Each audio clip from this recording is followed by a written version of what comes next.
July 15, 1942.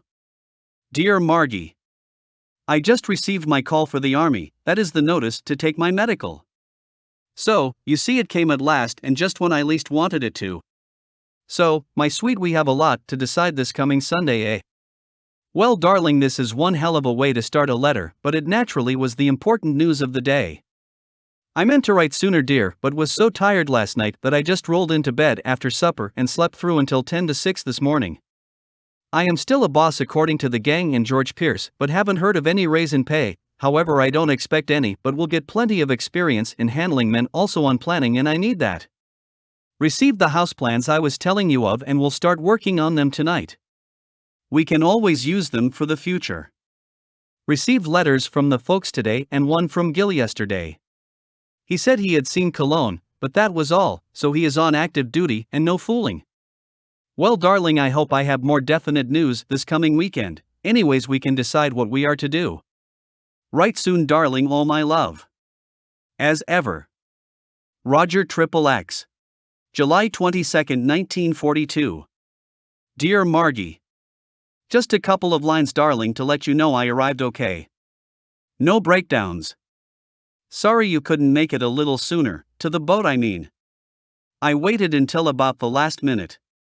You shouldn't have bothered coming, dear, when you had to go back to work. You work long enough as it is. Had I known what you intended doing, we might have had a row. I have written home giving them all the data, also moo. I said you would phone the time, etc. I wrote my aunt and BB, but hardly think they would come. I have to write Helen and Len yet, but must get some more paper and stamps. So, have to step on it if I am to make the mail collection. There was nothing said about the extra day's leave. Pierce was waiting for the news and was pleased. I have decided on engineers. When I told him when I intended leaving, we worked out a program that should complete the job that date. I mean this particular form. Then I can offer proof that I have completed one working drawing through. Well, darling, I must hurry and get down to the store, so all my love, and we'll see you Sunday if not Saturday night. As ever. Roger XXXX. July 27, 1942. Dear Margie. Well, here it is Tuesday, and another scorcher, believe me. Yesterday was bad enough, but today was far worse, no breeze at all. The surveyors were around again today to check the forms and everything was okay.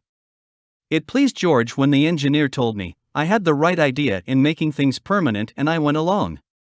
Every plug helps, and I have 12 men under me now with authority over 2 labor bosses and their gangs just in case I need more men at any time.